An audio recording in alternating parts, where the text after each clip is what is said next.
Hi everyone, for today's video I am back over on Farm Together 2 and I am going to be talking to you about the best way to earn diamonds.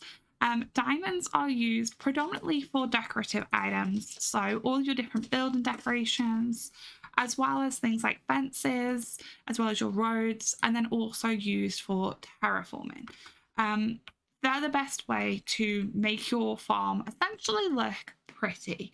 Now, in terms of best things that you can use your diamonds for, first of all, in the shop, you should be able to build these three things. Now, you can only have one per farm. This includes your rustic house, your western house, and your underground mine. These do cost ribbons, except for your first house, which is your rustic. And I also do believe you do need to be a certain farm level to own and be able to put these down. Now, me personally, the underground mine, if you need diamonds, this is the best way. The underground mine looks something like this. And basically, when you come in, it will be locked in each one, and you have to unlock these using various different ribbons as well as the mushrooms that you get. But then essentially, this you just come in and you harvest. It is pretty manual because obviously you're not using your tractor in here, but you can come in and you can harvest all the different gems.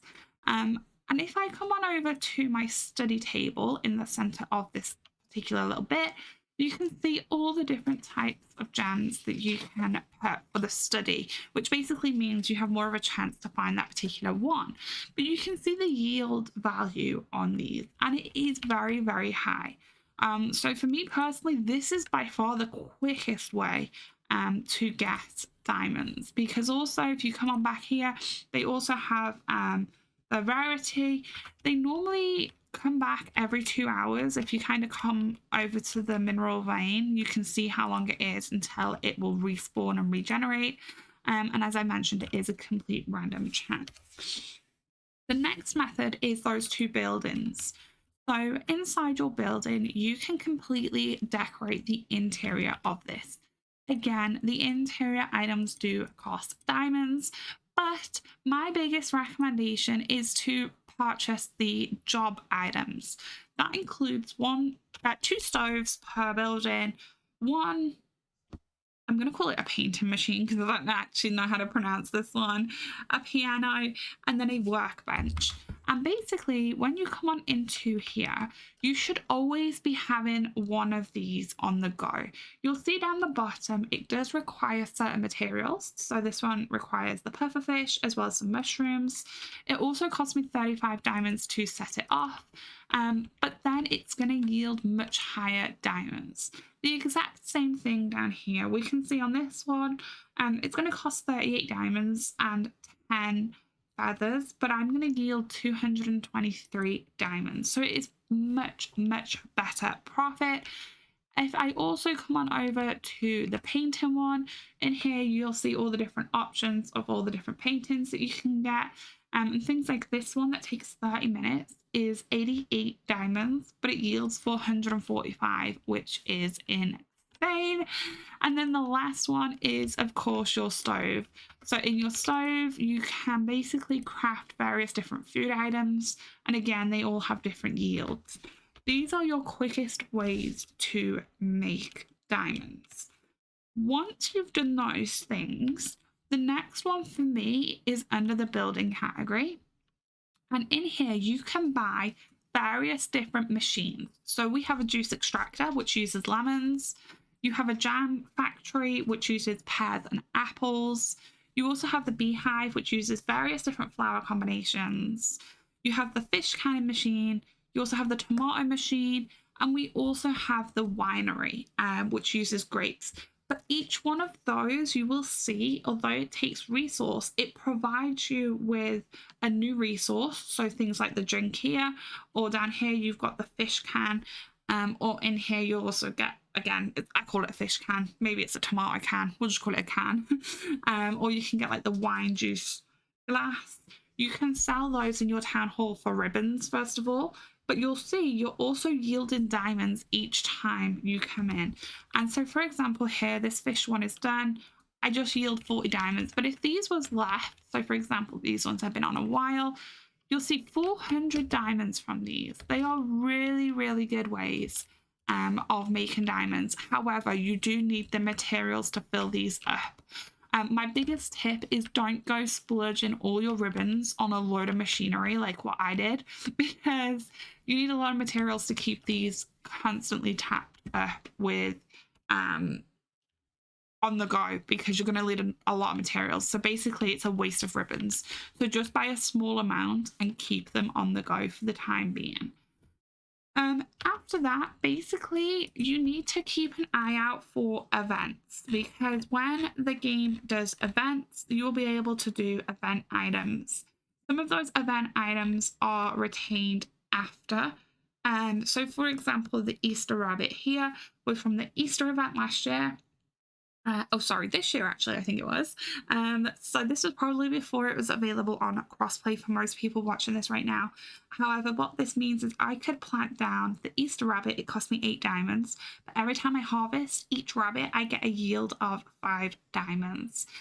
When they had the summer events, they did have certain crops that was yielding like 1 or 2 diamonds each time.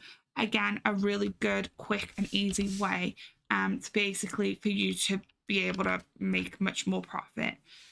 Obviously with animals, you do have to feed them, so please do bear that in mind. But if I kind of just come on down here and I just show you with the rabbits, this is why events are so important, and that's why I have so many diamonds right now, is because I stack my diamonds when it is an event. The other thing that diamonds are really useful for is for expanding your farm in size. You're going to want to use those diamonds to expand in size. The last tip that I have is the NPCs in your town hall. If I click onto the map, you will see all the exclamation marks. These are all the different NPCs with quests for you.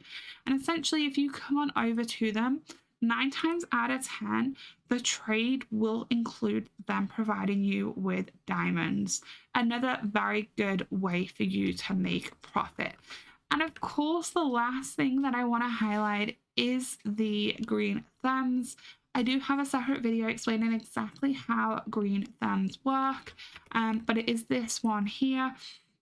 And you can use your green thumbs to boost various different things.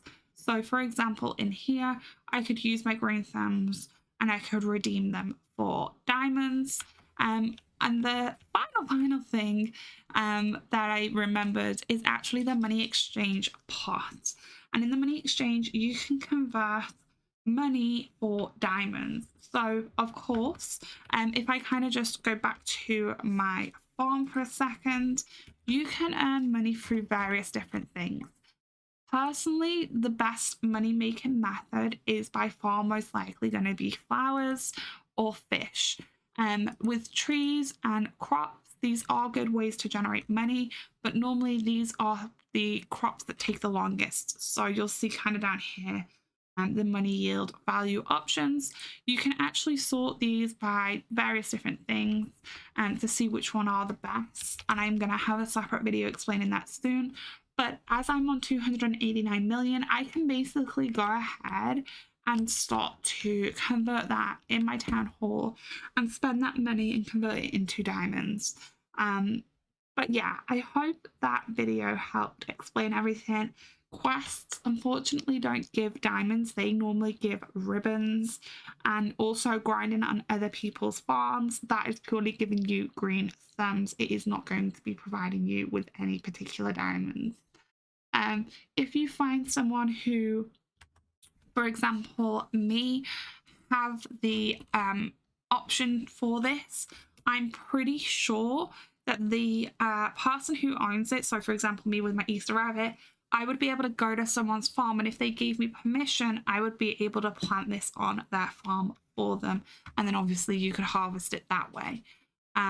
But yeah, hopefully that explains everything. Let me know in the comment section what type of videos you want to see me do for Farm Together 2, and I'll see you in another video very soon. But thank you so much for watching, and goodbye for now.